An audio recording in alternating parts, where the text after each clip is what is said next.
Muy buenas tardes. A nombre del Colegio Nacional de Abogados Municipalistas, les damos la más cordial bienvenida a esta quinta sesión del Seminario Interdisciplinario sobre Gobiernos Locales que hemos denominado Diálogos Municipalistas. En esta ocasión tenemos la fortuna de que nos acompañe el ingeniero Ricardo Sandoval Minero, quien desarrollará el tema seguridad hídrica en las ciudades. Sí, creo que es importante mencionar que ha sido una de las sesiones que mayor interés ha despertado tanto en las redes sociales en donde hemos compartido esta convocatoria como en el propio registro a la misma, lo que de suyo nos hace, por una parte, entender hacia dónde está dirigido el interés de quienes de alguna de otra manera están interactuando con los gobiernos locales y también no dejar de mencionar la relevancia y la preocupación que despierta el tema que hoy el ingeniero Sandoval nos estará exponiendo. Para ello, leeré una muy breve síntesis de su currículum. El ingeniero Ricardo Sandoval Minero es ingeniero civil por la Facultad de Ingeniería de la UNAM, maestro en Ingeniería Económica y Financiera del Agua por la UNAM y el Instituto Mexicano de Tecnología del Agua, maestro en Decisión y Organización por la Universidad de París. Trabajó como proyectista en despachos de ingeniería, como asistente de investigador en el IMTA, como subgerente de sistemas para la planeación en las oficinas centrales de la Comisión Nacional del Agua. También fue director general de planeación y secretario ejecutivo de la Comisión Estatal del Agua de Guanajuato y director general del Sistema Municipal de Agua Potable y Alcantarillado de Guanajuato Capital. Fue director del Centro de Decisiones en el Centro del Agua del Instituto Tecnológico Monterrey y actualmente es socio consultor en Sextante Consultores. Desde 2012 colabora como consultor para organismos internacionales de Naciones Unidas y bancos multilaterales como el BID, el Banco Mundial, el Banco Alemán KfW, agencias de cooperación como la Agencia Francesa para el Desarrollo y la Agencia Alemana GIZ, organizaciones de la sociedad civil como la Fundación Gonzalo Río Arronte y empresas privadas de consultoría e ingeniería. Como pueden ustedes observar, el maestro Ricardo Sandoval tiene una amplísima experiencia para abordar el tema que hoy nos atañe y sin más preámbulo, Ricardo, te dejo el uso de la voz. Bienvenido y muchas gracias. Muchas gracias, Fidel. Muchas gracias por la invitación. Pues me da gusto que haya habido tanto interés. Yo creo que el tema, como dices, es por la crisis que estamos viviendo en el tema del manejo del agua. Les quiero comentar que amanecí con una gripe un poco complicada, entonces si mi voz no se oye muy bien o de repente me da tos, me disculpo de antemano. También me da gusto ver que están en el público varias personas que conozco, no las voy a mencionar, pero bueno, espero que sea interesante esta charla que yo quise preparar, pues así como una charla rescatando cosas que, pues que me ha tocado desarrollar en muchos años y un poco también a la vista de pues todo este tema que ha estado en los medios últimamente, que es el tema de que si tenemos una crisis del agua, si tenemos una crisis de, de gestión del agua, ¿no? Yo creo que esa casi podría ser la orientación clave de esto. Bueno, el tema se denomina seguridad hídrica en las ciudades. Yo he querido empezar como desde un enfoque, suena curioso, pero planetario, eh, porque de pronto tenemos algunas pues digamos que nos comparten algunas publicidades, algunos mensajes que en la actualidad pues estamos muy sujetos a mensajes sensacionalistas porque finalmente al medio lo que le interesa es que le demos clic, ¿no? Y de pronto hay como mucha confusión, que si el día cero, que si ya no hay agua, que si el cambio climático, etcétera, ¿no? No quiero que sea una clase de hidrología ni de meteorología porque además no soy la mejor persona para darla, pero sí creo que es muy importante ese contexto. Empezando por pues, comentar qué es esto de la seguridad hídrica. Hay una definición de Naciones Unidas que dice que es la capacidad de una población para salvaguardar el acceso sostenible a una cantidad adecuada de agua con calidad aceptable para la subsistencia sostenible también, el bienestar humano y el desarrollo socioeconómico para garantizar la protección contra la contaminación hídrica y desastres relacionados al agua, y para la preservación de los ecosistemas dentro de un clima de paz y estabilidad política. Ahora sí que nada más, ¿no? Si se fijan, es la capacidad para lograr una serie de objetivos, pero son un montón de objetivos. Quienes hemos tenido la suerte de estudiar el tema de decisiones con objetivos múltiples, pues podemos entender muy bien que una problemática social con tantos objetivos es muy compleja. Aquí partimos, sin embargo, y eso sí me gustaría como destacarlo, perdón, soy de la Ciudad de México y es un poco complicado, eso me gustaría destacarlo, que desde esta definición estamos hablando como es de seguridad hídrica, que es del agua, estamos hablando entonces de acceso al agua, de cantidad de agua, de calidad del agua, ¿no? Lo que queremos es tener acceso al agua. ¿Y para qué? Pues para una serie de usos, con una serie de condiciones. Entonces la cantidad y calidad del agua se vuelve un poco el tema que queremos salvaguardar. Y eso de una vez lo comento, algunas personas pensamos que nos va sesgando hacia la parte de infraestructura. Digamos, ¿cómo podemos traer agua de otro lado? Pues con infraestructura. ¿Cómo podemos remover contaminantes, sobre todo los muy complejos? Pues con infraestructura y tecnologías muy avanzadas, ¿no? Dependiendo del volumen, dependiendo de la situación. Hay por supuesto otras tecnologías, pero bueno, aquí el tema es que seguridad hídrica se relaciona normalmente con salvaguardar el acceso a cantidad, calidad del agua de manera sostenible para cumplir una serie de condiciones que son básicamente económicas, sociales y ambientales, ¿sí?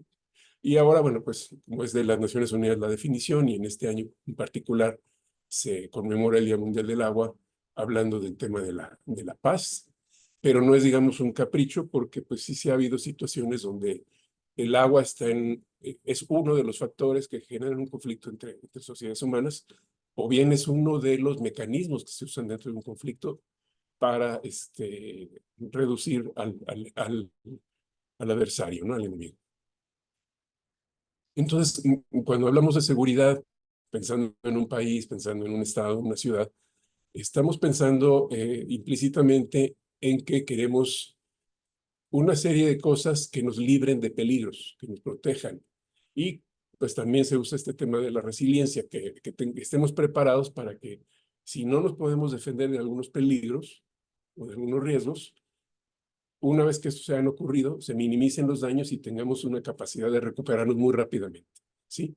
Es curioso también ver cómo hay algunos sinónimos de seguridad que tienen que ver, por ejemplo, certeza, certidumbre, inclusive fe, cuando en realidad podríamos decir que más bien es reducir la incertidumbre y quizás no depender tanto de la fe, ¿no?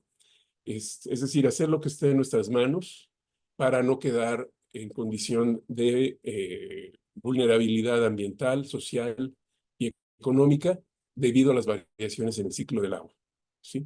¿Cuáles pueden ser estas amenazas? Bueno, pues normalmente son estas: el exceso del agua, las inundaciones, la falta de agua a través de las sequías, sus diferentes niveles, ¿no? La contaminación del agua, ya sea presencia de contaminantes que surgen de algún del medio natural por alguna manipulación del medio, o bien la mayoría derivan de la actividad humana. Y un tema que es cada vez más importante, la variabilidad y la impredecibilidad. Yo decía impredictibilidad, pero ya vi que no existe. Impredecibilidad. Porque todo esto finalmente lo que hace es que causa daño a cosas que valoramos, ¿sí? Al final, como en cualquier análisis de valor esperado, digamos, en probabilidad, no me importa tanto, bueno, sí es una parte importante cuál es la probabilidad de que ocurra el evento, pero también me preocupa qué tan listo estoy para enfrentarlo, y me preocupa qué tanto daño me afecta, me causa, económico, ambiental o social, ¿sí? Entonces, todo esto es parte del contexto.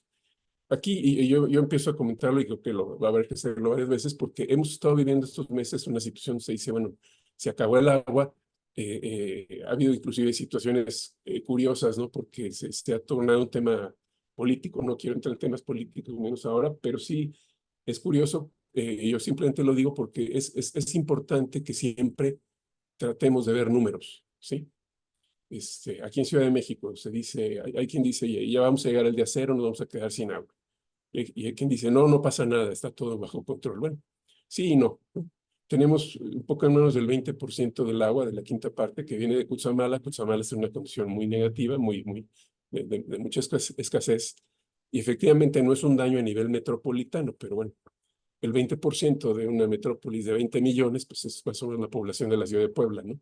Entonces, por la premura de la situación, se está recurriendo a muchas acciones que tienden a incrementar el volumen de agua. Yo creo que es correcto porque es inevitable, pero en el largo plazo parte de lo que tendríamos que reflexionar es cómo tendríamos que reducir la vulnerabilidad y aumentar, digamos, nuestra protección o disminuir nuestra exposición a riesgos que deberíamos conocer cada vez mejor.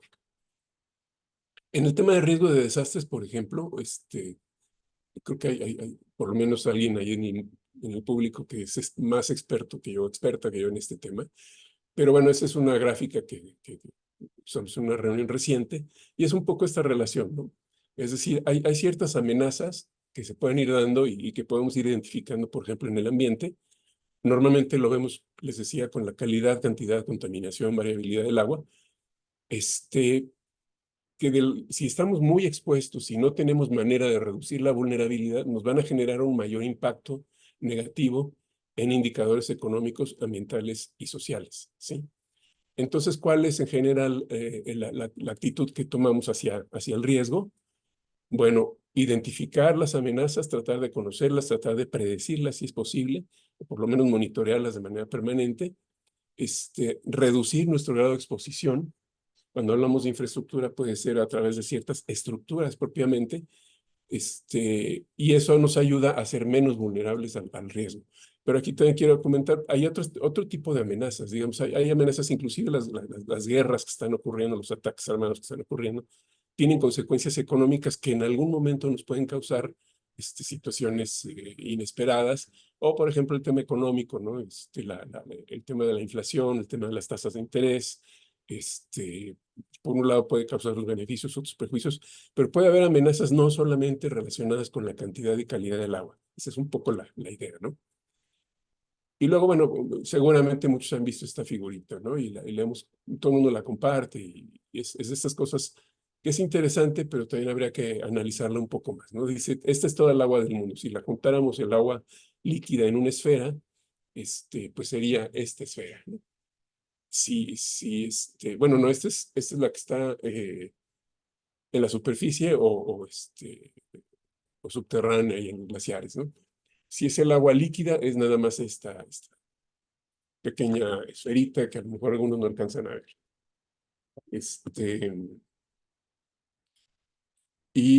Por aquí aparece uno, la de los lagos y ríos, que de plano no se ve. Entonces, un poco la idea de esto es decirnos, oigan, se está acabando el agua. ¿Qué vamos a hacer, no?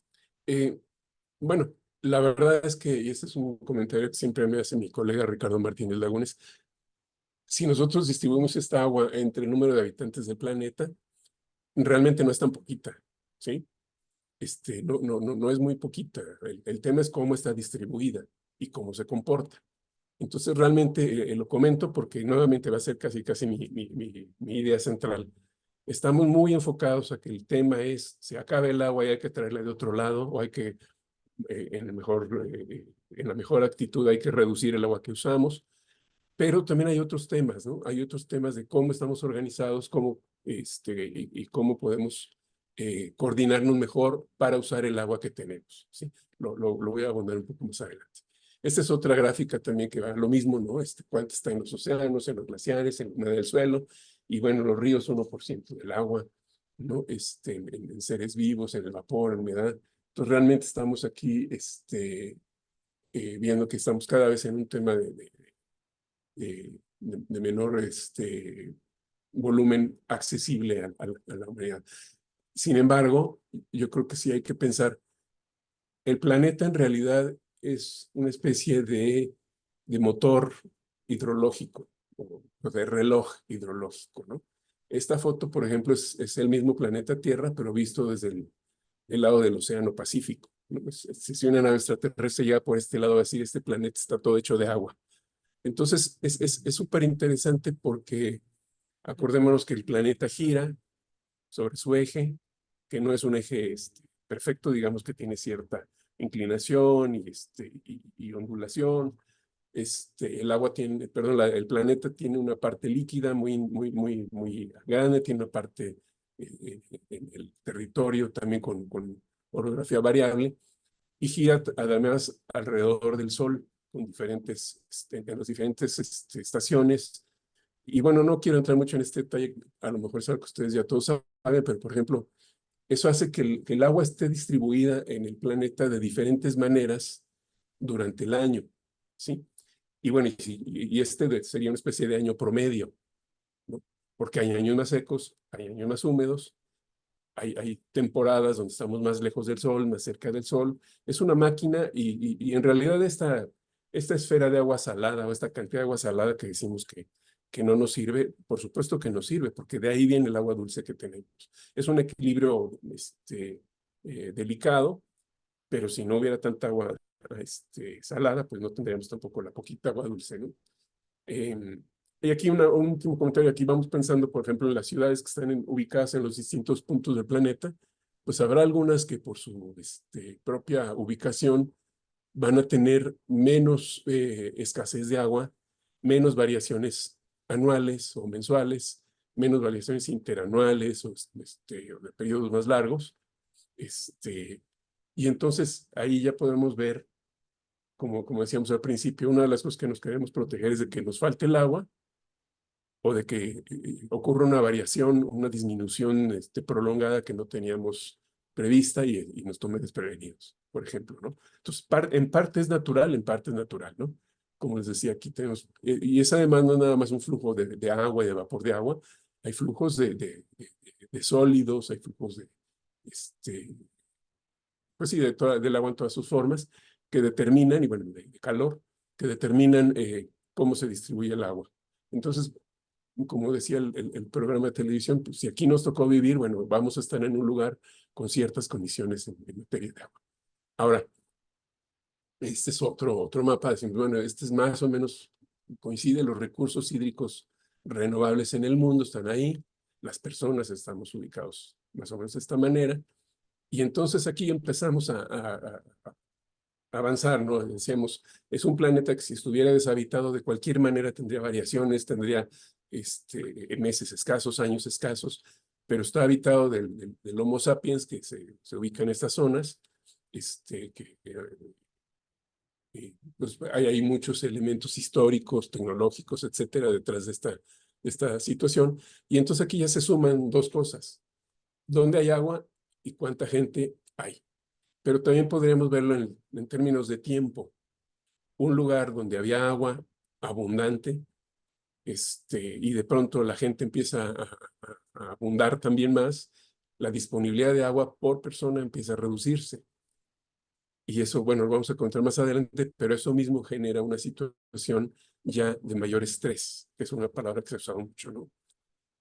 Estos mapas, bueno, pues de la izquierda es curioso porque aquí es el estrés hídrico del 2012, y este es el cambio del estrés hídrico, ¿no? Porque si vemos aquí en México en gris, así, bueno, ya nos salvamos, ¿no? México está en una situación de estrés, no se esperaba mucho cambio en ese modelo. Aquí sí se espera que al 2040 esté en alto nivel de estrés o de escasez, y al 2050 también. Bueno, pues entonces con México nos toca eso, ¿no? Un poco a lo que voy es cómo nos tenemos que organizar como sociedad para enfrentar estas condiciones que se nos están presentando. Ya otro mapa, ¿no? Ya hay este mapa es de hace 6 años. Por ejemplo, aquí ya aparecemos honrosa o deshonrosamente. La Ciudad de México, dice, es una de las ciudades metropolitanas que están en el límite de una crisis inminente de abasto de agua, ¿sí? Ya estábamos ahí. Si pudiéramos, a lo mejor agrandarlo, pues veríamos que está el Bajío, está Monterrey, Guadalajara, un poco en la frontera norte, nada que nos resulte extraño, ¿no? Entonces aquí el factor clave, como podemos ver, es la cantidad de población que ya habita en ciertas zonas, incluyendo algunas que ya eran desérticas y otras donde había agua, ¿sí? Y pasa en todo el mundo, ¿no? Por ejemplo, ahora en la India hay una ciudad muy grande que se llama Bangalore, que están en una crisis también muy grave de abastecimiento, porque, bueno, esta sequía que se ha presentado esos años no es exclusiva de México. Entonces, bueno, si nosotros vemos algunas tendencias, esto nada más pues, como un ejemplo, tendencias de extracción de agua subterránea, pues vemos que más o menos empiezan a tener una proporción similar que depende obviamente del incremento de la población, pero también, y ese es otro elemento, de la producción. Digamos, al irse reduciendo la pobreza, hay un mayor consumo y al haber un mayor consumo hay una mayor producción de bienes que incorporan agua en su proceso. Y aquí también pues, sale México entre los... Podría parecer aquí que somos de los menos complicados, pero si lo vemos en su propia escala, pues estamos hablando de que casi se duplicó entre 1950 y 2010 la cantidad de agua extraída. Y aquí empezamos a ver un tema que también he querido como destacar. Entonces decíamos, hay un factor planetario que de por sí, aunque no hubiera vida o vida humana en la Tierra, tiene cuestiones de variabilidad. Hay un factor de que introduce la población existente, la población como se ha dado históricamente, la actividad económica, y pues ya se ha estudiado, por ejemplo, cuando se da un incremento muy notable en la revolución verde, ¿no? De producción de alimentos, pero también una serie de procesos sociales, donde usuarios que tienen más influencia en la forma de toma de decisiones, pues son los que van decidiendo hacia dónde se van dando las políticas, ¿sí? Entonces, bueno, aquí vemos simplemente conforme se incrementa el valor de las cosechas, se incrementa también la profundidad del nivel freático, los costos de irrigación no se incrementan tanto, pues hay un tema ahí tecnológico, el costo unitario del agua subterránea se va incrementando, también ahí porque, bueno, pues el que la usa para producir puede pagar más y eso genera ahí un efecto. Y la población que trabaja en la agricultura, bueno, aunque se estabiliza, tiene mucho que ver con esta evolución, ¿no? Entonces, bueno, quería llegar un poco a esto, ¿no? Nosotros podemos pensar en términos de los recursos hidráulicos y así se ve muchas veces en los medios, como un promedio, ¿no? Inclusive de este promedio nos dicen, bueno, pues las ciudades usan el 13%, la industria 9%, la agricultura 70%, no sé, 75%, va variando, ¿no? Dependiendo de la cuenca. Pero bueno, hay que tener, yo creo que por lo menos dos salvedades o considerar dos salvedades en ese tema. Una es que esto no es así, no es un promedio. Este, Además que no tenemos muy buena medición en muchos casos en el mundo. Y otra, que entre los diferentes usos también hay intercambios, ¿no? Ahora se habla mucho de la huella hídrica,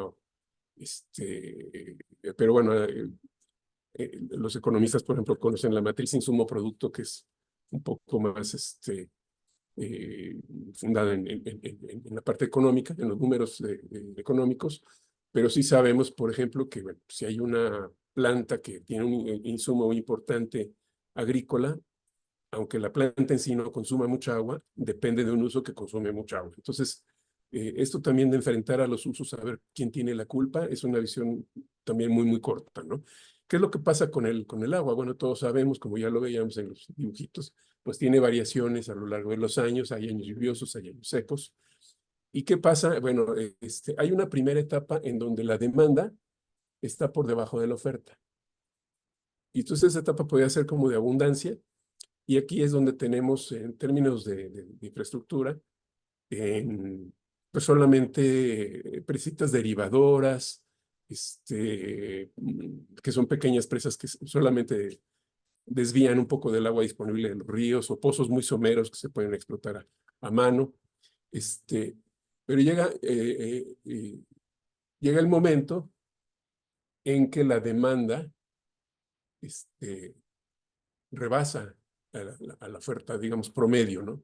Y entonces vamos a necesitar regular para ciertos años. Lo que estamos viviendo ahora es que hay una variación de la demanda aparentemente mucho más grande de la que estábamos acostumbrados. En estos temas normalmente hay que dejar pasar un tiempo y analizar muchas cosas para saber qué se debe al cambio climático o a ciertos fenómenos meteorológicos más o menos recurrentes. Y entonces, ¿qué hacemos en términos de infraestructura? Bueno, pues cuando ya no nos alcanza con el agua que podemos tomar fácilmente, construimos, por ejemplo, presas, ¿no? O traemos agua de otro lado.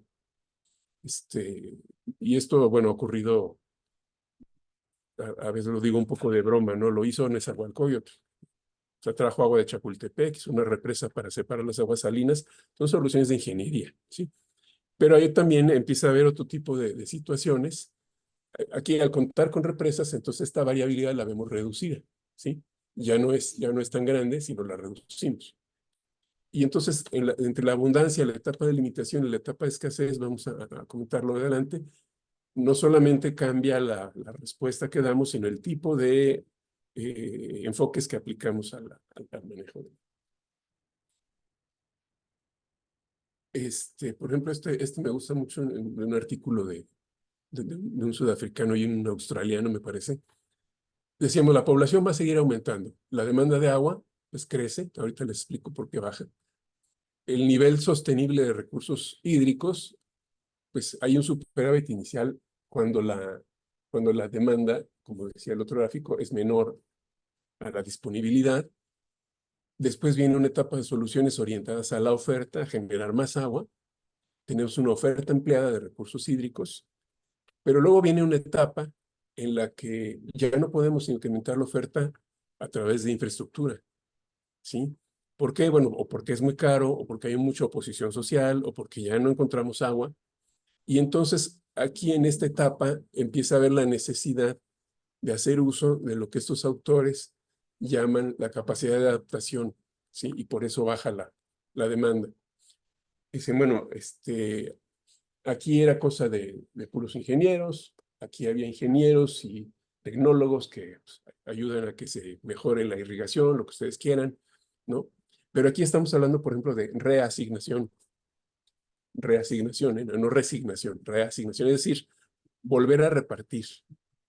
Dicho de manera muy rápida y también muy simplificada, si yo tengo en una cuenca 100 unidades de agua disponibles, eh, y 20 las necesita la naturaleza, yo no debería usar más de 80. Pero si además tengo algunos usos de sobrevivencia o algunos usos básicos del agua, el agua para consumo humano, también debo reservarle una cantidad de agua, ¿no? Y a partir de ahí, lo que se usa en usos productivos, en dos grandes extremos, podríamos repartirlo de dos maneras. Una con un gran sabio que diga cuánto le toca a cada quien, y otra, que es la que estuvo muy de moda en los años 80, que vamos a comentar también más adelante, es, bueno, les damos títulos y cuando alguien quiera más agua, se la compra a otro, ¿sí? Ya sé que esto de pronto asusta. En teoría funciona bien, pero bueno, habrá que ver también algunos detalles, ¿no? Y no es tan fácil decidir si yo prefiero un mercado imperfecto de agua, pero regulado, donde pudiéramos usar alta tecnología para mejorar la medición y el control, o si prefiero una, eh, una decisión de un burócrata, ¿sí? De un burócrata sabio. Estoy exagerando en los dos lados, ¿no? Entonces, este es un poco el comportamiento que se da en muchos lugares, ¿no? Se llega finalmente a una adaptación, a una escasez permanente. En algunos lugares de México todavía estamos en una situación donde pues, hay agua disponible. Yo casi diría que en el territorio del Distrito Federal todavía hay algunos lugares donde no hay mucho problema, pero en las ciudades cada vez más estamos llegando a esta adaptación a la escasez permanente.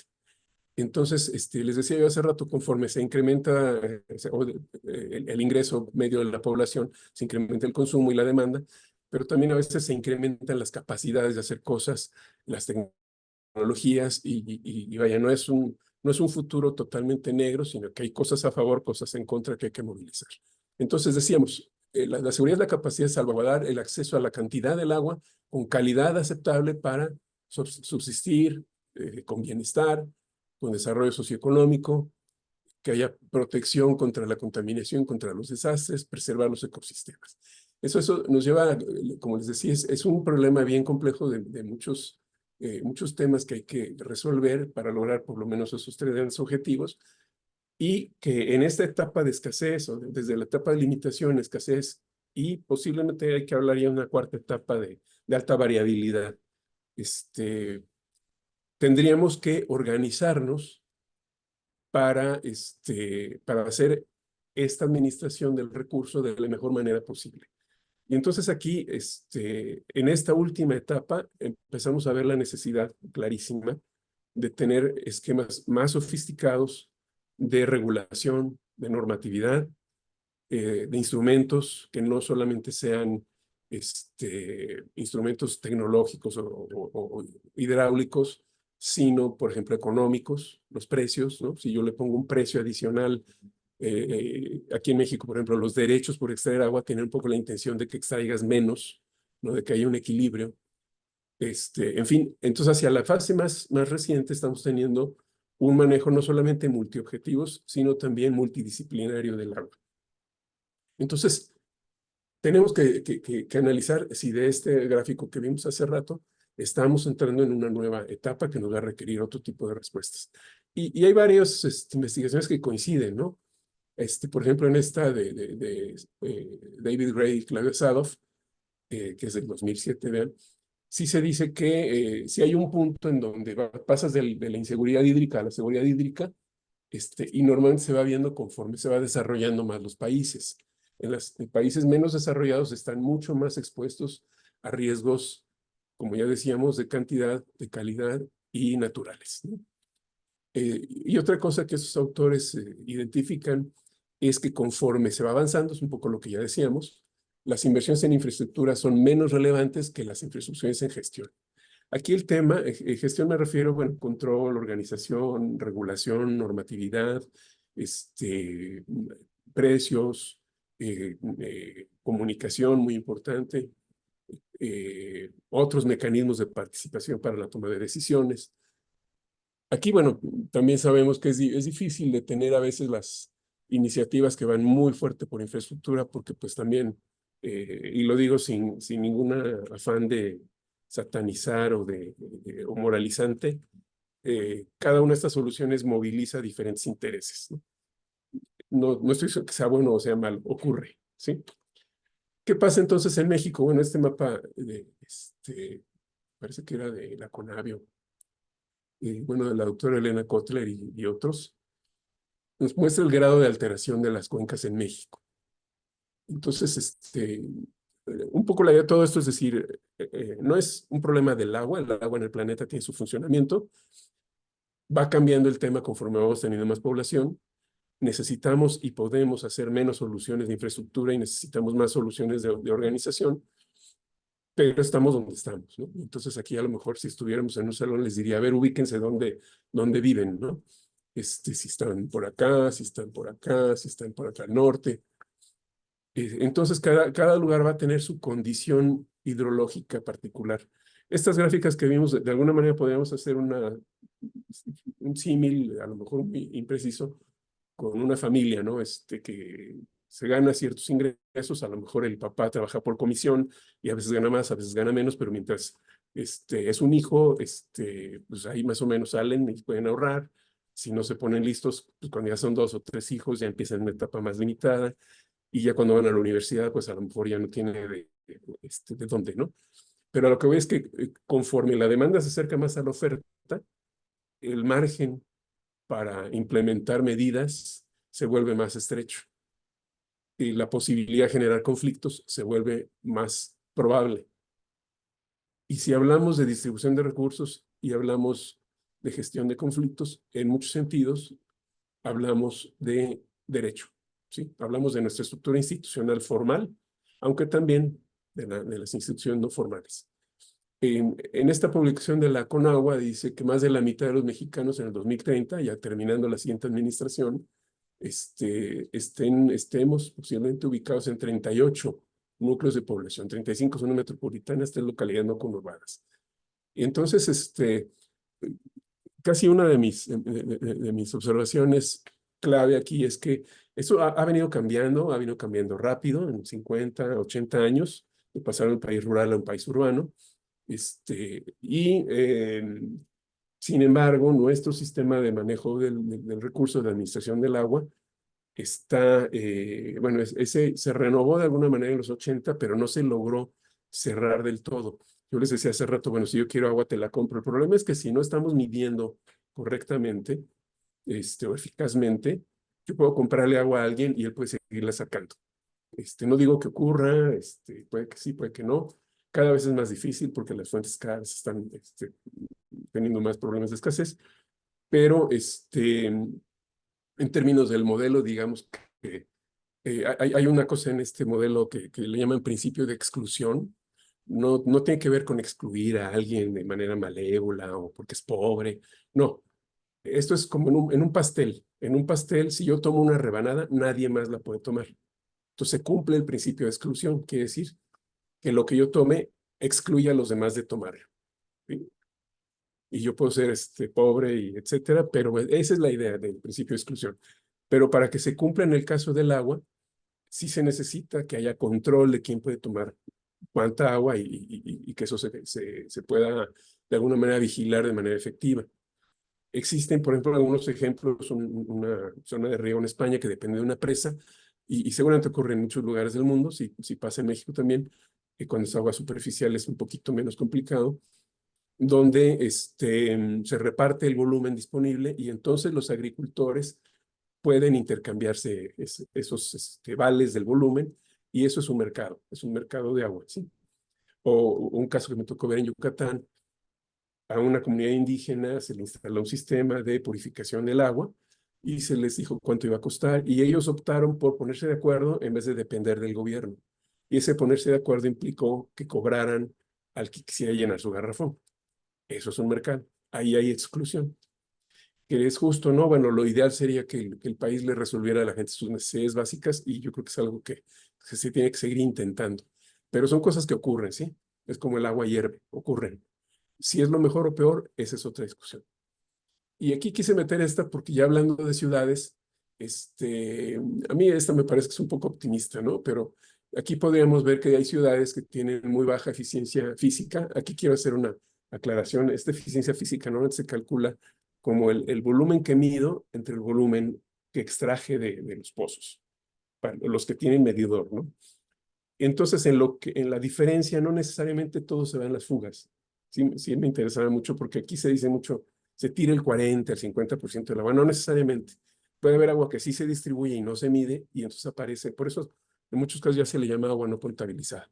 Pero bueno, aquí lo que ha pasado, digamos ya para no entrar en tanto detalle, es que las ciudades están teniendo en general una deficiencia institucional para manejar los servicios de agua, ¿sí?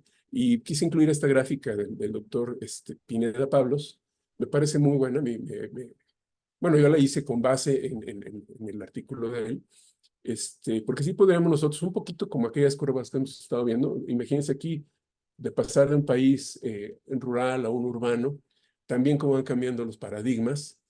Aquí, por ejemplo, en los años 70 y principios de los 80, muchos de los ingenieros de América Latina estudiaban en los Estados Unidos, sus posgrados, y allá se dio la Safe Drinking Water Act y ¿cómo se llama la otra? Bueno, una es de calidad y otra es de cantidad del agua. Las nuevas normas para salvaguardar la cantidad y calidad del agua en los sistemas de los Estados Unidos. Y aquí, pues curiosamente, también surgió la normativa en materia de calidad del agua, pero sin los fondos de inversión que tuvieron allá, ¿verdad? Como suele suceder. Luego, pues a fines de los 80 fue mucho más el enfoque hacia la ecología, a la sustentabilidad, pero a partir de principios de este siglo ha habido como este, mucho titubeo, ¿no? En algún momento se propuso una ley general de aguas. Alguien hablaba de una ley general de agua potable y aquí ya voy entrando al tema de la asignación de responsabilidades a los municipios. Como ustedes saben, la Comisión Nacional del Agua es la que tiene la atribución, las atribuciones para manejar el agua como recurso. Ellos tienen que medir, tienen que controlar quién accede al recurso, quién descarga el agua. Si ustedes leen con cuidado la Ley de Aguas Nacionales, en temas de agua potable, fuera de proyectos estatales o proyectos muy grandes, la Conagua no tiene realmente atribuciones. Qué bueno que se mete mucho, eso sí lo tengo que decir, porque si no, no sé cómo estaríamos. Pero también se ha metido, sobre todo a través de programas que le dan recursos a los estados y a través de los estados a los municipios, a veces directo a los municipios, ahí también hay un tema, para infraestructura, para eficiencia, para diferentes temas que tienen que ver con el tema del agua potable, pero había habido una tendencia a la descentralización y pues fue justamente en los años 80 cuando se modifica la Constitución y se le da al municipio la facultad de proveer los servicios de agua, alcantarillado y tratamiento de aguas residuales. Se dice mucho también en el sector que el problema, yo lo he escuchado mucho aquí en la Ciudad de México, estuve muchos años fuera, pero regreso y sigue lo mismo, que el problema, dicen entre comillas, es que se le dio a los municipios una responsabilidad sin que tuvieran la capacidad. Miren, yo aquí les puedo decir con este gráfico, en los primeros años, el agua, digamos que el servicio de agua consistía, mucha gente tenía sus pozos, sus norias en sus propiedades, bueno, no sé si mucha gente, pero en las zonas urbanas, y empezó a haber proyectos para llevarle a la gente desde otro lugar, ¿no? Con una tubería. En la ciudad de Guanajuato es muy evidente, incluso hubo un sistema, entre comillas, privado, donde un inversionista hizo una línea de conducción desde la llamada Presa de la Hoya hasta una fuente en la ciudad, y después allá había minoristas que eran estos aguadores, ¿no? Que vendían el agua casa por casa. Posiblemente en este caso, pues eso ayudó a reducir la dependencia de ciclos, porque pues, cuando hay sequías también esos veneritos o esos norias dejan de funcionar. Pero era eso, distribuir agua. No se preocupaban mucho por el tema del drenaje en ninguna de las ciudades del país. Cuando vienen preocupaciones de salud, de calidad del agua, bueno, empieza a haber redes de drenaje. Y eso pues hubo todo un programa en México que no casualmente tuvo mucha relación con el Instituto Mexicano del Seguro Social. Pero luego, ¿qué pasó? Pues se empezó a complicar. Hubo que ir más lejos y hubo que ir a fuentes pues menos limpias, digamos, ¿no? Y además, en los años 80 surge la necesidad, un poco copiando el tema de los Estados Unidos, pero también porque ya era necesario, de tener plantas de tratamiento de aguas residuales. Entonces, bueno, yo a lo que veo es que no estaban preparados los municipios, probablemente no, tampoco el gobierno federal. No estaba preparado nadie. Digamos, de meter el agua en tubos y llevarla a un hidrante o a una fuente, a llevarla a tomas domiciliarias, ahí hay un primer brinco tecnológico. De sacar el agua residual a tener que tratar el agua. Una planta de tratamiento es una especie de pequeña fábrica. El insumo son las aguas negras y hace una transformación para separar los sólidos de las aguas, ¿no? Entonces, el que manejaba una red de agua, y todavía está pasando en muchos lugares, no necesariamente puede garantizar manejar una red de drenaje, perdón, una planta de tratamiento de aguas residuales. Y conforme van profundizando los pozos, nos vamos encontrando con componentes más complicadas, y entonces el sistema de agua debería tener también capacidades para eliminar otros contaminantes. Ya los contaminantes que nos preocupaban hace años ya no son los mismos que nos preocupan ahora, ¿no? Antes era un tema de infecciones, ahora es un tema de cáncer y otras dolencias, ¿no? Entonces, bueno, este es un poco el tema de Guanajuato que les contaba. No me voy a detener, pero bueno, es lo mismo, ¿no? Hubo distribución por aguadores, luego hubo unos sistemas ya de distribución, hubo una intervención del gobierno que recupera los sistemas que eran privados, y ya en el siglo XX hubo una serie de cambios institucionales y legales que se fueron dando para adaptarse a este recorrido que estamos haciendo en la curva de oferta y demanda. Entonces, pasamos de soluciones individuales a soluciones locales, digamos que comunitarias, a la inversión particular cuando ya el sistema era más grande, ya después del periodo de la reforma empieza la intervención del gobierno y ya con el México postrevolucionario empieza a haber una mayor descentralización, sobre todo porque también yo creo que sería muy, muy complicado, lo vemos en algunos casos, que todo se manejara desde el centro, ¿sí? Con el tema de la capacidad. Es mejor revisar las capacidades distribuidas y un fenómeno variable, complejo y cambiante siempre se va a atender mejor con unidades distribuidas que tengan capacidades autónomas. Y bueno, esto es un poco lo mismo, ¿no? Se ha dado en muchos lugares del mundo. Pasamos de un enfoque desarrollista, donde incluso hubo grandes proyectos, donde la oferta rebasaba con mucho la demanda y se promovía la demanda, se daba descuentos si usabas más, ¿no? Como en California. Allá un tema de control, pues tratar de tener se ha venido como adaptando, en el caso de México, ¿no? Las instituciones que manejan el agua. Y bueno, hacia el futuro se hablaba mucho de tener ya de una planeación y una gestión más adaptativa o adaptiva, transversal. Digo, aquí el tema es que si estamos en una etapa de abundancia o de limitación, no podemos usar las mismas herramientas de planeación y de manejo que en una etapa de escasez. Y yo hacía un poco la broma de que no es lo mismo tirar un penalti que rematar un córner, ¿no? Las condiciones, el tiempo de reacción, etcétera, son distintas. Y sin embargo, a veces parece que seguimos atorados en muchos temas en otras épocas que ya no tienen nada que ver con la nuestra, ¿no? Esta es la disponibilidad per cápita que tenemos en México. Si ven de 1950 al 2013, que es esta publicación de Conagua, ya habíamos bajado a cerca de 4,000, de 18,000 a 4,000. Entonces, eso nos va a dar una tarea particularmente complicada. Aún así, y yo creo que también hay que tener un lugar para el optimismo, por ejemplo, las coberturas de población con agua se incrementó, no solamente la cobertura, sino el número de población servida de una manera muy importante en los últimos, bueno, si le agregamos en los últimos 10 años, sería todavía mayor, ¿no? Lo mismo el drenaje. Claro que no todos tienen agua todos los días, no todos tienen tratamiento de aguas, pero justamente es a donde vamos, ¿no? Este modelo que nos sirvió para ampliar la infraestructura, para hacerla llegar a a la mayor parte de las ciudades. Todavía tenemos muchos pendientes, sobre todo en zonas rurales.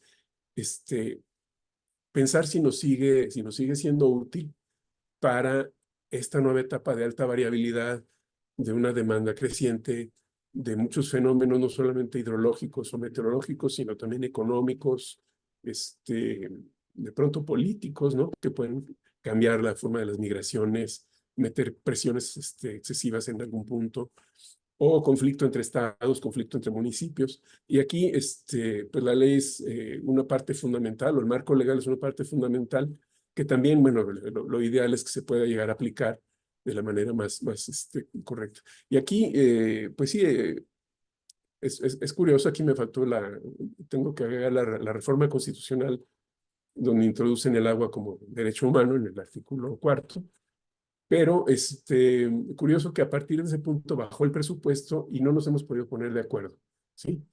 Hay como una rebatinga. Yo creo que tiene mucho que ver la sobresimplificación de la evaluación de los fenómenos, y la confusión entre la finalidad o los principios que queremos defender y la manera de lograr concretarlos, ¿sí? O sea, no siempre el que defiende los mejores principios sabe cómo resolvernos los problemas. Y eso, normalmente tenemos mucho cuidado en ese tema cuando vamos al médico, ¿no? El que tenga las mejores intenciones no es un tema que nos interese mucho. Entonces, bueno, hay toda una evolución institucional, hay una evolución también en la composición de, de, de la población, pero también aquí, si vemos, la tasa de crecimiento está disminuyendo. Entonces, eso también puede darnos oportunidades a concentrarnos más en la eficiencia que en la ampliación de coberturas. Muy rápidamente, ustedes ya comentaban, ¿no? El municipio tiene a través de los que llamamos operadores descentralizados o a través de las direcciones rurales la función de suministrar los servicios de agua, mientras que el gobierno federal pues ve los temas globales del medio ambiente, pero a través de Conagua y el INPI, de pueblos indígenas, ya no recuerdo si se sigue llamando así, tienen fondos para invertir, entre otras cosas, en agua, y con agua pues en riego, en control de avenidas, pero también en agua potable. Y ese es el mundo en el que estamos, ¿no? Aquí, bueno, esto no voy a entrar en detalle, por supuesto, pero si les platico esto en pocas palabras, lo que hacemos en México es que cobramos impuestos, los partimos en tres. Hay una parte que se va ya como a cada uno de los órdenes de gobierno. Hay otra parte que el municipio, por ejemplo, puede acceder a través de programas, y entonces nos pasamos medio año poniéndonos de acuerdo para ese presupuesto que dividimos, volverlo a juntar en acciones, ¿no? Y es una mecánica complicada, pero así ha sido hasta ahora, y posiblemente sea tiempo ya de preguntarnos si toda esta danza de dineros que van y vienen y de supervisiones sigue siendo válida para todo el país. A lo mejor para algunas regiones del país sí, para otras no. Les digo, todavía tenemos disparidades en el acceso al agua muy grandes. Me estoy acabando el tiempo. Y bueno, por este tipo de situaciones, ¿no? De que estamos llegando a un punto de escasez extrema, etcétera, se está dando ahora un fenómeno interesante, y es que ya el manejo del agua está dejando de ser solamente agua, ¿sí? La Comisión Nacional del Agua, por ejemplo, desde hace muchos años que se habla de gestión por cuencas y de todo hablamos de agua y territorio, etcétera, pero realmente no tiene la Conagua atribuciones para intervenir en el territorio. Y entonces lo que se está dando en muchos lugares del mundo es una necesidad de volver a incorporar, ya no en la teoría, se ha tardado mucho esto, ¿no? Porque tenemos 30, 40 años hablando de esto, pero ¿de qué manera lo podemos hacer?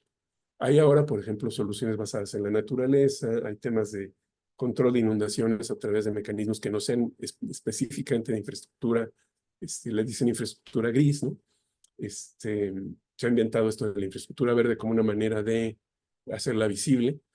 Pero también, y les digo porque lo he estado viendo recientemente, uno no encuentra muchas veces elementos bien definidos para saber cómo se debe calcular uno de estos, de estos sistemas, ¿no?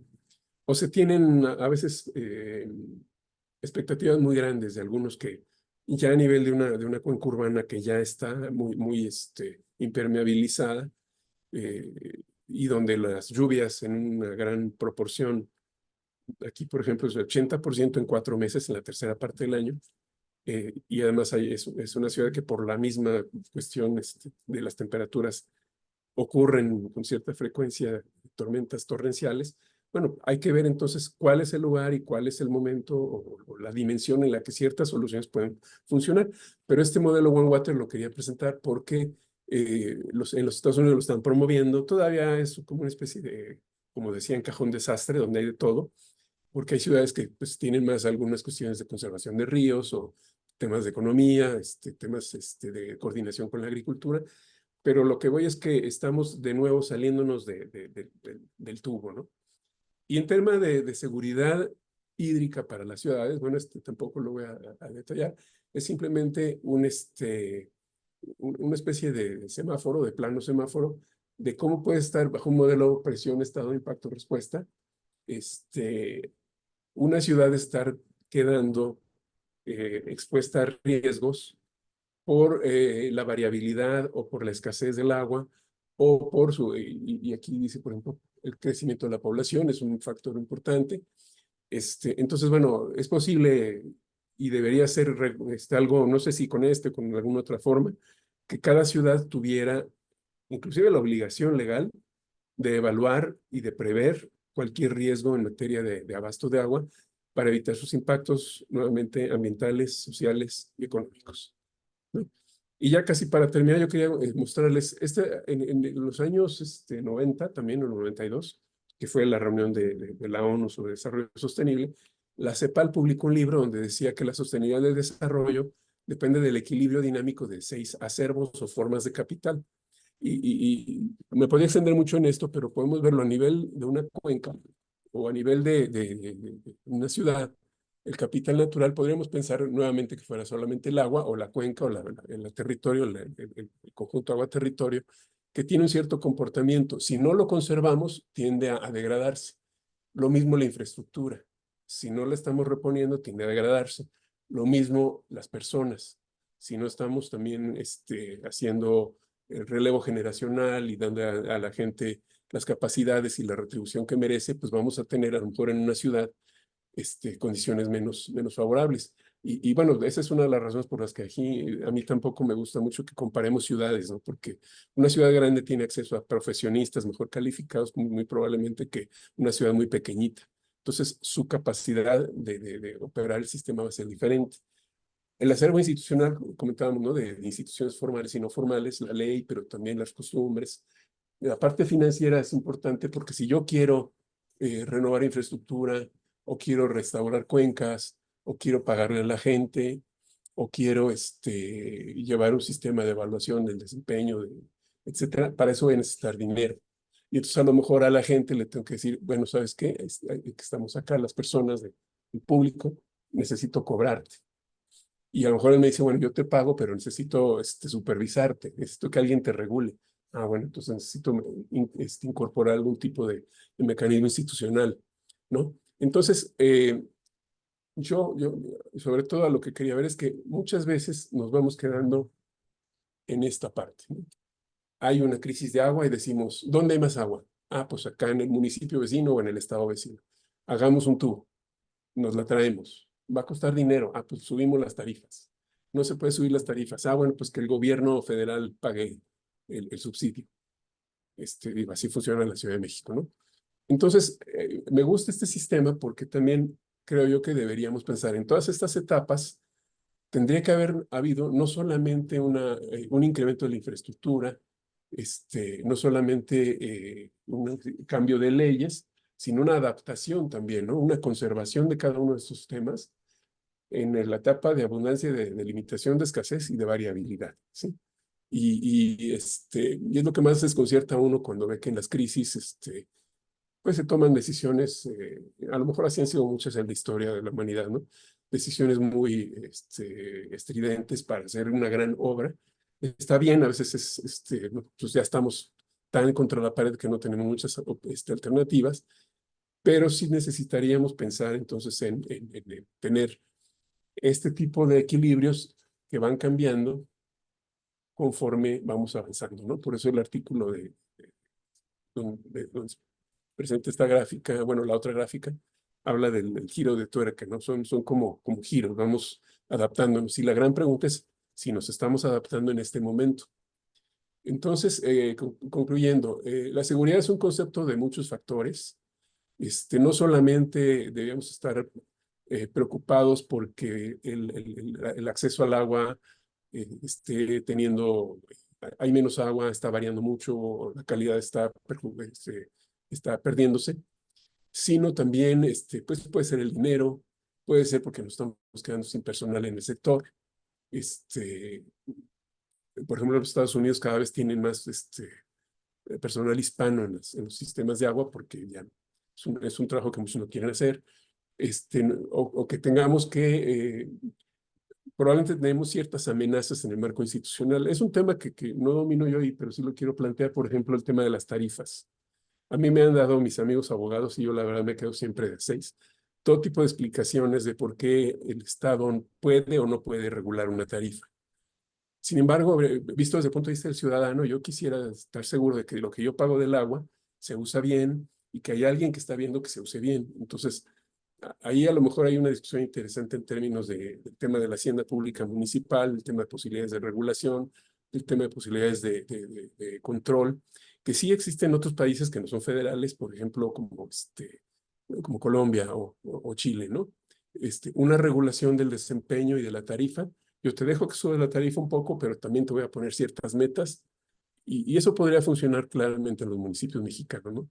Cuando se hizo la reforma del derecho al agua, lo que debíamos haber pensado es ok, el derecho humano al agua lo garantiza el Estado, no el organismo municipal.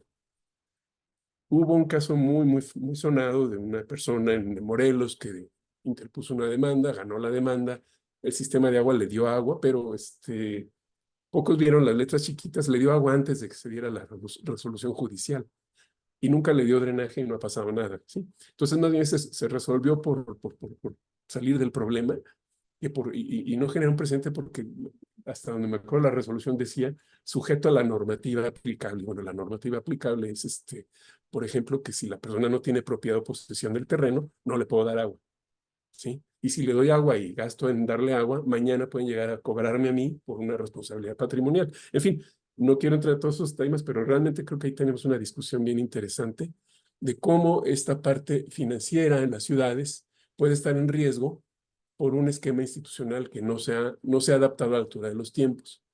Cómo también puede llegar cualquier alcalde y desbaratar todo un sistema de agua que forma parte de los activos, ¿no? Acervo o recurso también es un activo. Y por eso, eh, obviamente, hay sistemas que funcionan mejor que otros, muchas veces por sus procesos y sus personas, ¿no? Entonces, hay que buscar siempre el equilibrio dinámico, quiere decir que de pronto nos vamos a ir quedando cortos en un lado o en otro, ¿no? Nos falta agua, nos falta gente, nos falta dinero, pero bueno, hay que ir avanzando. Y cuando se hace una modificación normativa, pues también a lo mejor estos modelos de impacto regulatorio pues, tenían una cierta orientación, porque, por ejemplo, se cambió la norma de calidad del agua. Estoy seguro que si se hace un modelo, una evaluación de impacto regulatorio va a ser positiva, porque se evitan muchos problemas de salud y gastos de salud. Sin embargo, para el municipio, para el organismo municipal, requiere una inversión muy importante. Lo mismo la nueva norma de descargas de aguas residuales. Afortunadamente, pues igual la Conagua ha tenido la sensibilidad de ir generando ciertos esquemas de adaptación y pues entendiendo que estamos saliendo de una pandemia, que estamos en una situación muy complicada, y que esto se va a dar con el tiempo, ¿no? Entonces, finalmente, esta capacidad, por eso puse este dibujo, por eso termino, son niños que están jugando esto de los pies amarrados, ¿no? Este juego solo se puede ganar si uno se pone de acuerdo, ¿no? Cuando diga uno, tú avanzas, ¿no?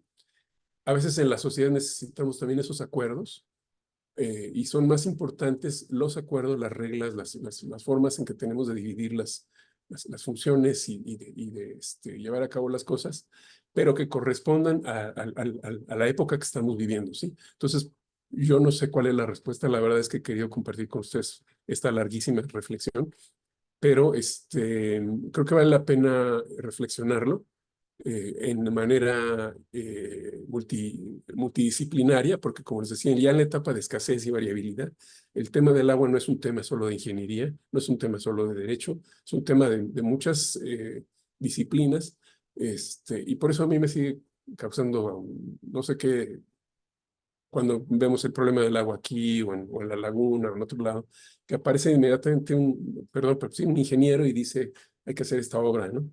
Este, a lo mejor debemos darnos un poquito de chance de mirar, de entender antes de pasar directo ante la solución. Y con esto, pues yo les doy las gracias por su atención y quedo atento a sus comentarios. Muchas gracias.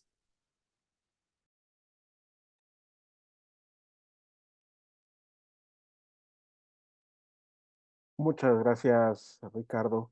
Bien, vamos a abrir la sesión de diálogo y ya tenemos a nuestra primera participación, nuestro presidente fundador, Rubén Fernández. Buenas tardes, adelante. Gracias, Fidel. Buenas tardes a todos. Muchas gracias, Ricardo, por tu exposición. Yo quisiera hacerte dos preguntas concretas para ver de qué manera podemos contribuir, digamos, a soluciones pues en la vida real, ¿no? Y la primera pregunta es, tú decías hace rato que entre los riesgos que puede haber en la gestión del agua, lo decías palabras más, palabras menos, es que de pronto llega un alcalde y desbarata el sistema de aguas. Pues me gustaría que nos compartieras qué casos tenemos en ese sentido y cómo es que esto opera, porque los sistemas pues son complejos y no me imagino un alcalde con la capacidad en la vida real para destruir un sistema de aguas. Entonces, si hay algunos casos que conozcas, me gustaría que nos hagas las advertencias de cómo está sucediendo eso. Y la otra es hacerte la pregunta exactamente en sentido contrario. ¿Qué modelos exitosos de gestión de organismos operadores de agua en los municipios conoces y por qué resultan exitosos? Gracias, Ricardo. Sí, al contrario, gracias. Sí, a lo mejor fue una expresión desafortunada. No es que lo haga pedazos, ¿no? Sino que no se sigue un plan de largo plazo. Y a veces en el sector lo que dicen muchos es que ¿cómo es posible que un director solo dure 3 años o 2 años? Pero yo pienso, hay muchas empresas multinacionales donde el director lo van cambiando también cada 3, 4 años. Y sin embargo tienen un plan de largo plazo y una visión de largo plazo que está por encima de las personas, ¿no? Desgraciadamente el tema del agua, lo que pasa sobre todo en municipios pequeños, es que es un área del municipio donde se maneja mucho dinero efectivo, se hacen muchos contratos, y bueno, eso genera pues también un atractivo para, no estoy hablando necesariamente de un tema de corrupción, sino que es un tema pues, de tener el control sobre ciertos procesos de contratación, ¿no? Y al desbaratar, pues yo más me refería a que pues, se cambia todo el personal o se cambia toda la estructura del sistema, hay una disrupción y probablemente muchos de los que estamos aquí hemos tenido alguna experiencia en el sentido de que las cosas iban bien y de pronto ya no funcionan, ¿no? Se han intentado y hay algunas leyes estatales donde se dice que debe haber un servicio civil de carrera. Y paso, digamos, a la segunda parte. Un caso que me gusta mencionar es el de León, Guanajuato, porque hubo un director ahí del organismo que justamente me decía que le parecía que el organismo estaba muy vulnerable porque cualquier nuevo alcalde podría sacar a todo el mundo, podría cambiar la estructura, podría hacer lo que quisiera, ¿no? Y sin embargo no ha ocurrido en muchos años, inclusive con un cambio de partido en el gobierno municipal.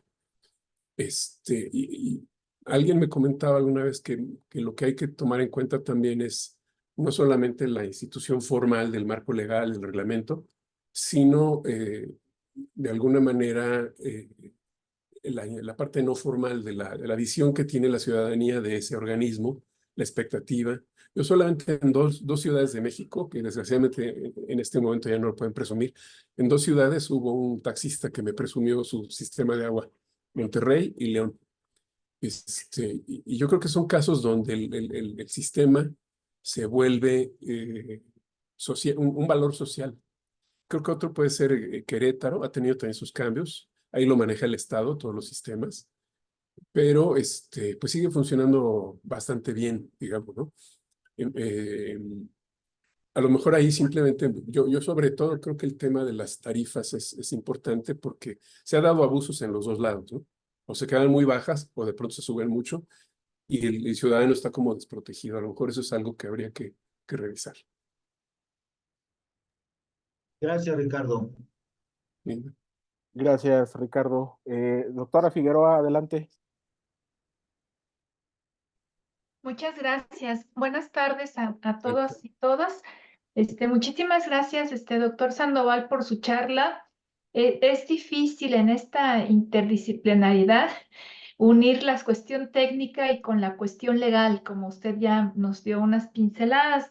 Yo, más que una pregunta, pues quisiera como hacer dos comentarios en torno a, pues, el ámbito municipal, ¿no? Que es el colegio el que nos convoca.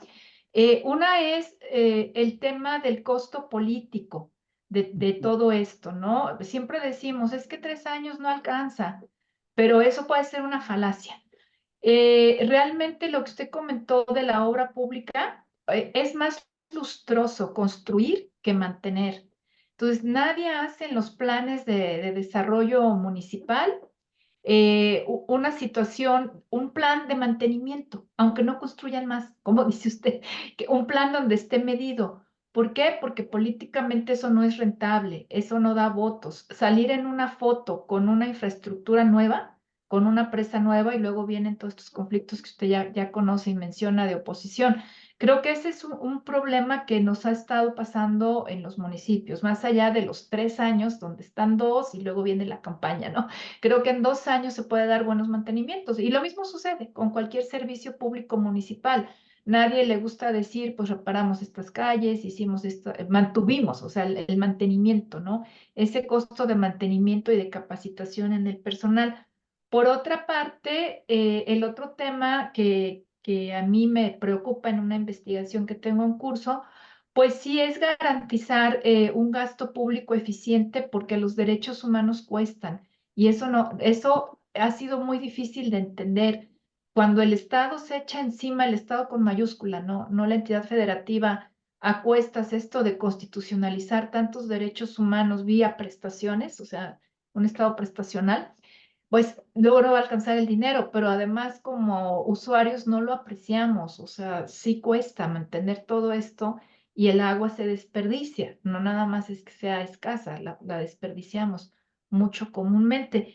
Y el tema de las tarifas, bueno, aquí seguramente todos los colegas que asisten pues lo conocen mejor, es un tema de federalismo, efectivamente. En pocos países se tiene una armonización tarifaria. España, que es un país federal, también ha hecho como varios intentos de tener como una armonía, pero pues sí, no es posible que cueste lo mismo el litro de agua en todos los municipios por las características y por el costo que implica, ¿no? Por eso otra vez volvemos a lo mismo, se ve muy mal. Y el último, pues es el problema del huachicoleo del agua, ¿no? Esto de los mercados de derechos que usted mencionó, no sé si nos pudiera comentar en su experiencia algún lugar, región de México o de otro lugar donde el mercado de derechos por extracción sí esté funcionando y haya esa vigilancia para evitar el robo de agua, ¿no? En zonas rurales sobre todo. Muchas gracias. Al contrario, gracias por los comentarios.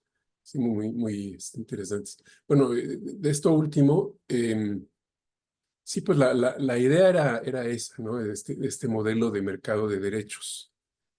Y ahora es hasta delicado de hablar de mercados, ¿no? Pero aquí en México, yo creo que no, digamos, porque es un sistema nacional, no ha funcionado como se había previsto. Se han hecho intentos. Hace poco la CONAGUA impulsó la publicación de una norma mexicana en materia de medición de extracciones, con la idea de que se puedan estar transmitiendo en tiempo real o periódicamente. Que quizás es demasiado, ¿no? Porque es un volumen anual el que se tiene titulado. A lo mejor se podrían hacer algunas alertas conforme se va llegando a cierto nivel. Pero es muy interesante la pregunta porque inclusive uno de los que fueron subdirectores de la CONAGUA planteaba una cosa bien interesante. Dice, bueno, sabemos que hay 100 disponibles de agua, están repartidos 120. Es que fue un poco eso, ¿no? Cuando se hizo la Ley de Aguas Nacionales, y así me lo explicó alguno de los que estuvieron en ese tema, pensábamos que íbamos a reconocer todos los títulos, ¿sí? Y al mismo tiempo íbamos a hacer los estudios de los acuíferos y de las cuencas para saber cuánta agua teníamos. Entonces, a mediados de los 90, fines de los 90, íbamos a tener ya la idea de cuánta tenemos y cuánta repartimos. Y entonces empezamos a reducir esto por la vía de invertir en uso eficiente, por la vía de permitir ciertos intercambios. Pero pues vino una crisis para variar, no se logró tener todos los estudios, se repartió mucha más agua de la que había. Bueno, no sé si mucha, pero en diferentes lugares del país hubo ciertas discrepancias. Y los estudios, y es un problema que tenemos actualmente, también así como el mantenimiento, hacer estudios tampoco le gusta mucho a los políticos, pero para este tipo de cosas son básicos. Y ahí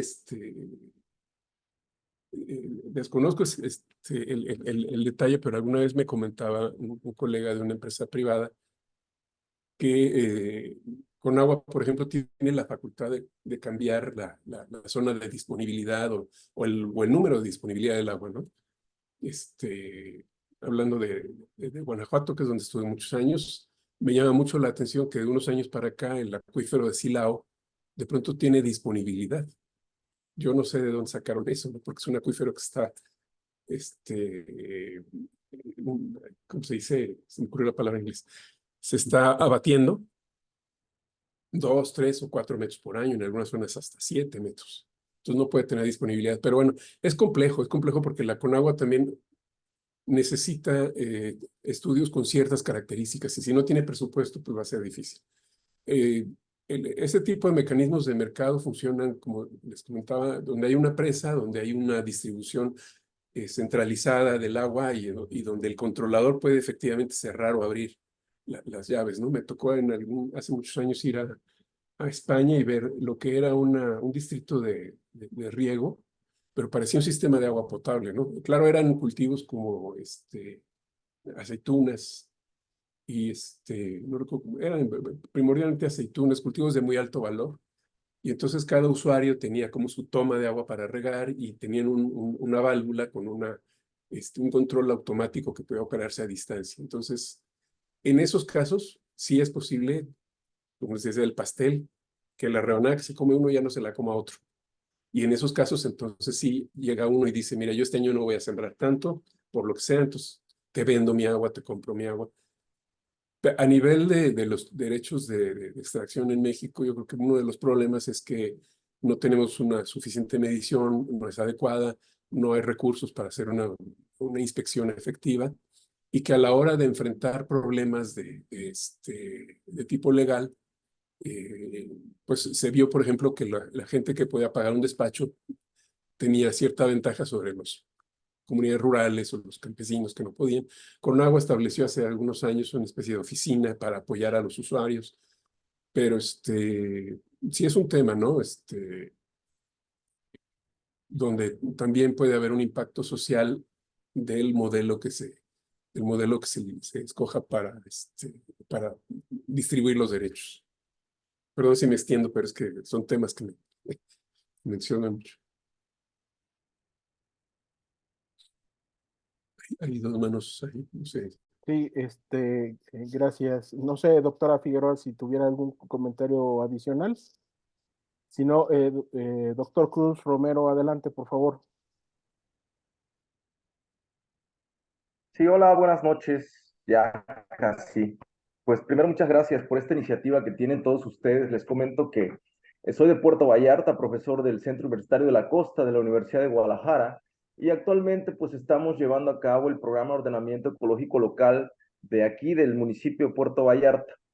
Me preocupa y ocupa porque todavía no entendemos con base en las políticas públicas y para implementar este tipo de instrumentos, de herramientas del territorio, pues no hemos hecho esas políticas públicas en función del tema hídrico. Yo prácticamente haría como investigador, propondría precisamente a quienes toman las decisiones y ustedes como abogados que son impulsores de estas nuevas leyes, reformas, sí pediría que todas las políticas públicas tuvieran ese enfoque hídrico. No hay nada más importante y relevante que el agua.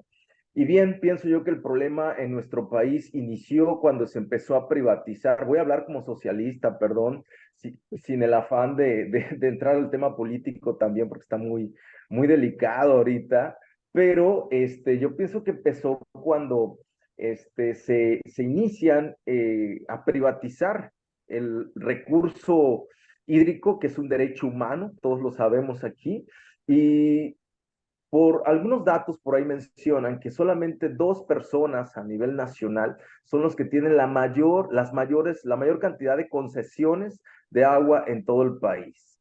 Y eso fue, no recuerdo en qué sexenio se les dio, pero fue un sexenio priista, me parece. Pero qué desgracia, porque a partir de ahí, pues obviamente que se ha hecho el tema político, no se quiere politizar, como lo mencionó la doctora, pues anteriormente, porque pues no se ven como votos, pero lo que sí se ve es el uso del agua por parte de esos 2 empresarios y por parte de otros empresarios también que sabían que nos iban a generar este problema. Yo me dedico sobre todo a la planeación y ordenación del territorio.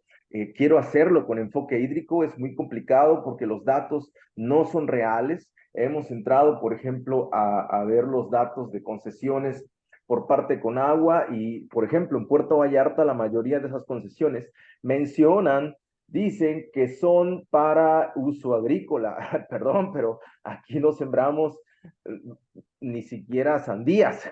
Casi ya aquí en Puerto Vallarta, todas son destinadas para el uso turístico y sobre todo ahora inmobiliario, ¿no? Ha cambiado ese sector.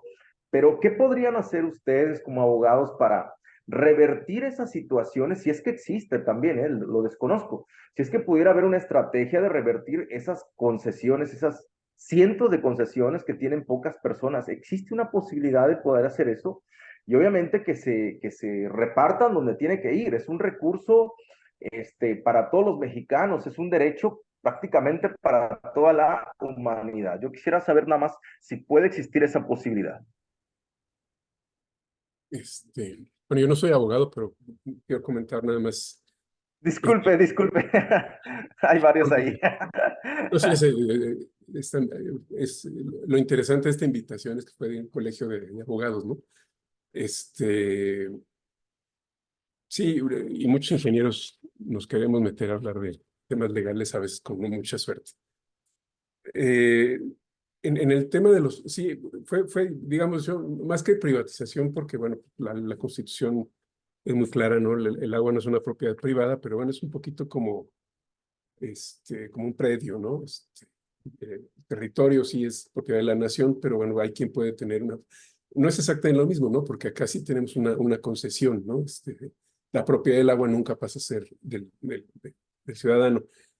En los efectos puede que sí, ¿no? Digamos, para efectos, pues, bueno. Y entonces a partir de los años 80, 90, se empezó a popularizar y a tratar de tener algún caso de mercados del agua o de mercados de títulos como mecanismo de asignación. Les digo, en el papel funciona muy bien. ¿Por qué? Pues porque yo reservo primero el agua de la naturaleza, luego reservo el agua de la población, que no es tanta, estamos hablando de menos del 15%. Y ya que eso lo protegí como país, entonces el resto que es de usos productivos, los dejo que se intercambien entre ellos. Si funcionara bien, iríamos pasando cada vez a un esquema donde usan el agua quienes le pueden dar el mayor valor. Pero en la misma teoría se veía, y aquí entran muchos economistas y abogados, que si no había, porque estoy en una de las preguntas, de si las asignaciones deberían ser anuales, se veía que si se cambiaban los volúmenes con mucha frecuencia, entonces no había incentivos para inversiones de largo plazo. Pero si se les daban muchos años, lo que se provocaba es acaparamiento, que ocurrió, por ejemplo, en Chile. En Chile, cuando era un país totalmente neoliberal, pues se llevaron muchos experimentos al extremo, ¿no? Yo quiero pensar que si tenemos ahora la posibilidad de usar imágenes de satélite, sistemas de medición a distancia, a lo mejor como ingeniero se me da mucho esta ilusión de la tecnología, pero que pudiéramos pensar en mejorar el sistema de manera que, como lo comentaba hace rato, aparentemente es un mercado donde las partes se intercambian, pero ya en el detalle no funciona así porque, pues, como decíamos, el agua es variable. El que se ubique una mina en un punto pudiera tener repercusiones en la variabilidad y calidad en otro punto. Entonces, creo que tenemos que mejorar las herramientas existentes y tratar pues de ver qué está haciendo también el resto del mundo, ¿no? Y ha habido como, de pronto intentos que no se han logrado, un intento, porque bueno, esto yo digo, reservar el agua de la naturaleza, pero estoy nuevamente hablando de promedios, ¿no? Y en una cuenca, en el territorio, pues no funciona así el agua, ¿no? Entonces hubo un esfuerzo bien interesante de crear reservas de agua en diferentes cuencas, y bueno, ahí está. Digamos que en esta administración se dejó de lado por una serie de cosas, pero hay muchos intentos. Yo sí termino nada más diciendo, creo que se necesita, además de que los gestores del recurso tengan un enfoque más hídrico, que haya más contacto con la academia. Creo que eso sería muy bueno. Me tocó a mí, digamos, en Guanajuato, tener un contacto muy amplio con la universidad. Hicimos cosas muy interesantes, ¿no? Cuando se puede hablar entre el funcionario y el académico, salen cosas muy interesantes. Cuando no hay confrontación, ¿no? Muy bien, muchas gracias. Gracias, Ricardo. Roberto, adelante, por favor.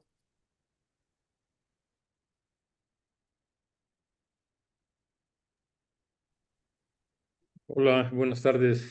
Estimado. ¿Qué tal? Gracias, Ricardo. Muchas gracias por la exposición. Gracias, Fidel. por esta organización y felicidades al colegio. Pues yo tengo varias preguntas muy puntuales, igual no todas las contestas. Digo, si no hay tiempo. Bueno, una quisiera, sí se me escucha bien, ¿verdad? Porque yo no me veo por aquí. ¿Sí va? Dale, gracias. Sí. Sí, muy bien. Una es si pudieras ampliar un poquito cuando hablaste de que el agua dulce existe porque hay agua salada. Supongo que tiene que ver con el tema del ciclo hidrológico. Si pudieras por ahí ampliar esa enunciado así como básico, ¿no? Del De ciclo acuerdo. hidrológico.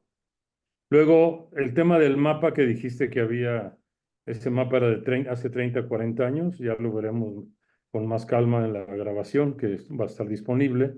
Y dijiste de un mapa, digamos, que ya se sabía, ¿no? Ya se sabía, pues está mapeado, planteado, digamos, la problemática desde hace muchos años. En términos de políticas públicas, el tema de la descentralización, pues hay muchos países como Francia, como Canadá, y bueno, hay muchos resultados de que a mayor descentralización, a mayor regionalización, también hay mayor bienestar, ¿no? Entonces se ve una contradicción siempre con el tema del centralismo.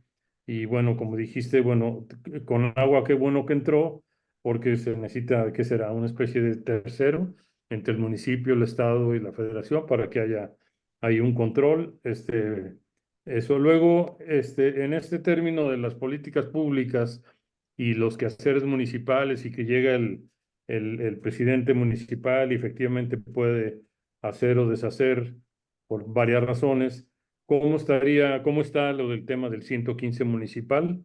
Este, Eso igual pasa con el ordenamiento territorial, se hacen ordenamientos estatales o federales y luego ya a la hora de la autorización, digamos, por ejemplo, en este caso del agua, de las tomas, de la construcción de presas, son temas que solo atiende o decide o define o no define el municipio, ¿no?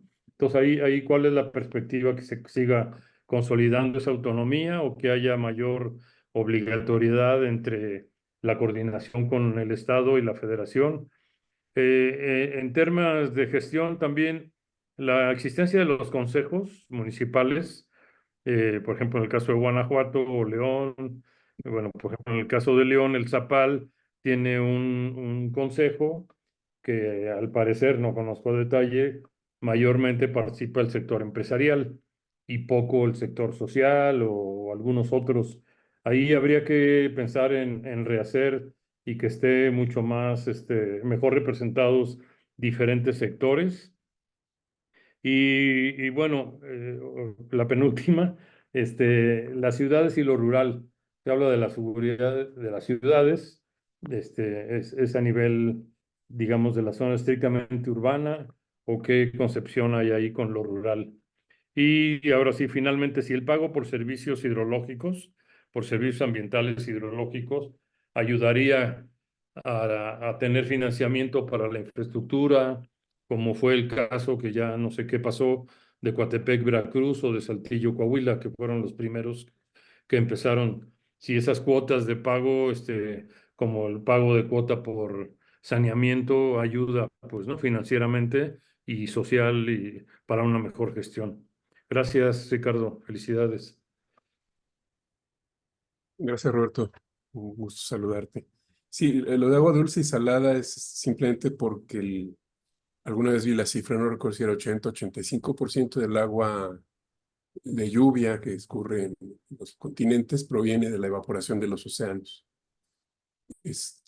Otra parte de la evapotranspiración y muy poquito de la evaporación de cuerpos de agua continentales, ¿no? Entonces, pues sí, realmente es un gran evaporador de agua el planeta, ¿no? Pues, por ejemplo, hablando de la sequía, en principio es meteorológica, pero pues sí, también está teniendo cada vez más aparentemente rasgos antropogénicos, ¿no? El tema de la descentralización, bueno, lo que comentaba yo de la Conagua es porque, mira, el 115 le da la responsabilidad al municipio de dar los servicios, pero eso no quiere decir que el municipio tenga que ser capaz de generar todos los recursos que necesita para, por ejemplo, toda la infraestructura. Y yo lo cuento un poco con una anécdota alguna vez, creo que lo debería haber fotografiado, grabado. En algún lado vi el plan de inversiones de Ámsterdam, Holanda, un plan muy ambicioso de grandes obras de infraestructura.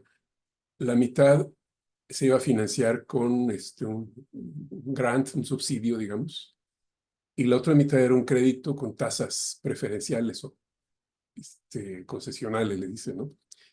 Y yo pensé, bueno, si Ámsterdam no puede pagar totalmente su infraestructura, ¿cómo queremos que pague Teloloapan o que pague San Cristóbal de las Casas, ¿no? Claro que son necesidades diferentes, escalas diferentes, pero como les decía, tratar las aguas residuales, por ejemplo, es un proceso complejo. Ahora he estado viendo que hay en algunos municipios se está proponiendo tratar las aguas a nivel terciario y llevarlas a agua potable. ¿Se puede? Pues sí se puede, pero si no hemos podido con las aguas residuales, habría que tener mucho cuidado porque es un tema muy delicado de salud, ¿no? Digo, porque es un agua que va a generar nuevamente aguas residuales y va a regresar y algunas cosas podrían, por lo menos hay que estudiarlo, ¿no? Pero sí, esa era la idea. El municipio puede prestar, yo sí creo que el municipio es el punto adecuado. A lo mejor en algunos casos el Estado debería tener una participación mucho más fuerte con ciertos municipios, y solamente en caso muy excepcional el gobierno federal, ¿no? Digo, hay un sistema que maneja en gran parte el gobierno federal, todo lo que son sus fuentes de abastecimiento, y es de la Ciudad de México. Y no es propiamente un ejemplo, digamos, ¿no? Entonces, lo federal, estatal o municipal no implica necesariamente mayor o menor capacidad, yo diría, ¿no? Lo de los consejos, bueno, cada municipio establece en su reglamento la composición del consejo.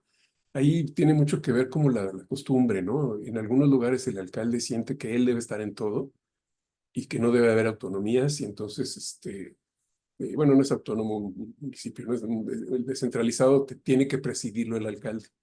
En la teoría de la regulación, pues no es así. Y algo que distingue, por ejemplo, organismos como el de León, es que normalmente ha sido presidido por un empresario, pero en su composición también hay gente del ayuntamiento, que también es bueno que el sistema de agua no se esconda del ayuntamiento, porque se imaginan que hay mucho dinero, que hay muchas cosas y no ven los problemas, ¿no?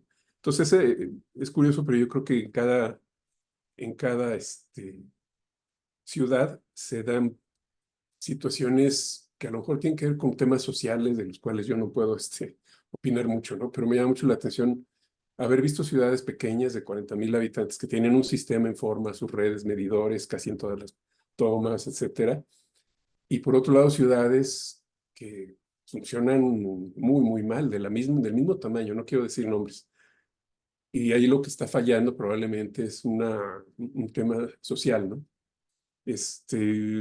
Hablas de ciudades y rural, ese es un tema interesante porque por un lado hay ciudades que se están conurbando y estamos teniendo grandes metrópolis, y hay ciudades que están absorbiendo a lo rural. Cuando yo estaba allá en la ciudad de Guanajuato, el ayuntamiento dijo, ustedes tienen que atender a la población rural. Y nos fuimos al tema INEGI y vimos que ya atendíamos al 80% de los habitantes rurales, porque están alrededor de la ciudad, en pequeñas comunidades a las que ya les dábamos servicio. Y a los que no les dábamos servicio no querían que les diéramos servicio por diferentes razones, ¿no? Entonces sí está habiendo ahí pero todavía existe, sobre todo en la zona sureste del país, un problema serio de despoblamiento y de pequeñas ciudades que es muy, muy difícil darles agua, ¿no? Lo que tengo entendido.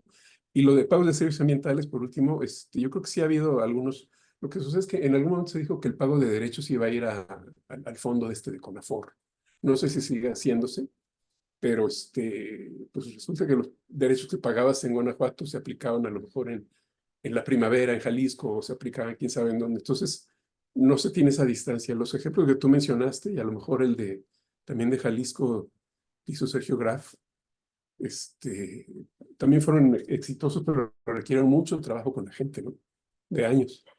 Y es un tema que sí habría que retomar, y como digo yo, de ordenamiento territorial, ontológico, no puedo hablar mucho, pero es un poco lo que decía, hay que cruzar ya ciertas fronteras profesionales, porque sí se requiere, por ejemplo, esto que comentaba yo del control del drenaje a través de modificaciones a los pavimentos o jardineras.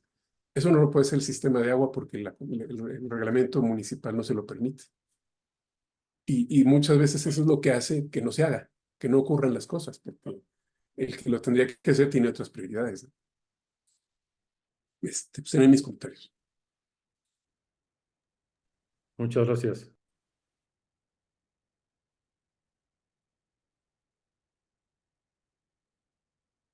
Gracias, Ricardo. Gracias, Roberto. Me gusta saludarte. Bien, no sé si haya alguna otra intervención. Si no es así, Ricardo, te reiteramos nuestro agradecimiento, sobre todo en reconocimiento a que has hecho un esfuerzo titánico por mantener la voz. Al inicio de la sesión, Ricardo nos compartía que que está padeciendo un cuadro de resfrío y bueno, doblemente agradecidos por la calidad siempre garantizada de tu intervención y sobre todo, además de tu esfuerzo físico por mantener la disponibilidad y la disposición. Este, y bueno, ya por último, solo me queda otorgar un reconocimiento a tu intervención, Ricardo, que me permito leer. El Colegio Nacional de Abogados Municipalistas otorga el presente reconocimiento a Ricardo Sandoval Minero por su destacada ponencia Seguridad Hídrica en las Ciudades, impartida en Diálogos Municipalistas, Seminario Interdisciplinario sobre Gobiernos Locales. Ciudad de México, 12 de marzo del 2024, y firma su servidor. Con esto damos por terminada esta sesión. Ricardo, te reiteramos nuestro reconocimiento profesional y nuestro agradecimiento por tu participación y a todos ustedes les reiteramos el agradecimiento por la confianza que nos han tenido al participar en estas sesiones y de igual manera me permito anunciar, como lo hemos venido haciendo en los últimos meses, la sesión correspondiente al mes de abril estará a cargo del doctor Jaime Villasana, quien nos estará haciendo algunas reflexiones sobre la figura del City Manager en la teoría y en la práctica. Con esto damos por terminado. Reitero el agradecimiento y el saludo por parte del Colegio Nacional de Abogados Municipalistas. Muchas gracias a todos. Muy buenas noches. Gracias, Fidel. Y gracias a quienes aguantaron al final. Saludos, Arturo. Sabe mucho del tema. Y Roberto, Evelyn. No sé, conozco a alguien, pero bueno. Gracias. Hasta luego.